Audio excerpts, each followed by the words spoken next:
before the program or the term have started, I can say that I have just had a limited knowledge about crisis intervention models and relied more on my intuition rather than the structured approaches. So now as the term is about to end, I think I have improved some of my skills, and one of that is I can describe evidence-based models of crisis intervention, like the crisis development model, the CDM, which helps identify phases of crisis like escalation and de-escalation. The second skills that I think that I have also improved is applying the second one is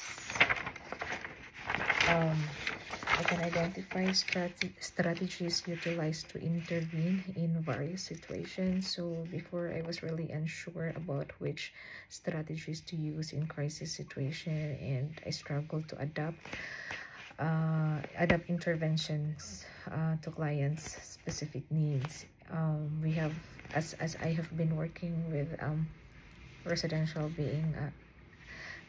facility as residential support worker, so we have this certain client. I will just call him like Mr. A resident who became verbally aggressive after an argument. I tried to use, like active listening. I mean, I tried to approach him in such a way, like telling him that I know that you are upset. If you're not ready to talk to me right now, probably we can talk later if you're okay. And then this actually, I observed that in this kind of situation, this actually give him like space and try to gain back his control and led him to calm and constructive conversation by using these strategies like active listening, validating emotions, offering choices, and using non-threatening body language, adjusting my approaches based on the client's needs. I think it really helped to de-escalate the situation as well. The last one that I think that I have improved my skill is applying the ARC, the attachment regulation competency work. With this, I mean, before I just had a basic understanding of attachment, but attachment theory, but didn't know how to apply it practically during crisis situation. So now I've learned a lot, so much about ARC, and I know that it actually focuses on helping clients build attachment, self-regulation, and competence, which is really crucial when it comes trauma recovery. So we have this client at the residential facility with, I will just call her Miss B. So Miss B had a previous trauma history, and I tried to apply the ARC by creating a predictable routine and providing emotional support.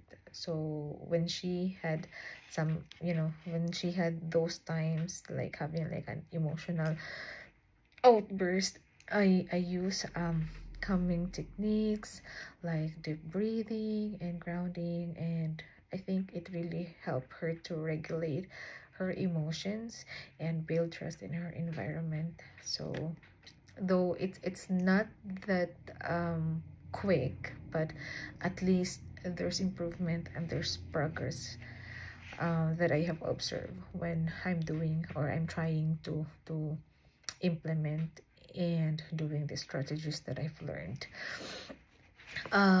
So for future goals, probably improvement over time. My biggest improvement in applying evidence-based crisis intervention models and effective strategies. I now have a structured and confident approach to crisis situation.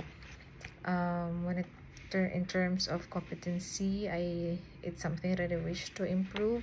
I want to improve the consistency in applying the ARC framework to my clients at the residential, particularly in building long-term attachments and helping clients manage their emotional responses. And the last that I can say is strategies for continued improvement could be, I will continue like using active listening, validation, and calming techniques. I wanted also to seek further training for myself in trauma-informed practices and ARC, and probably keep a reflective journal just to keep my just to keep track on my progress. Thank you.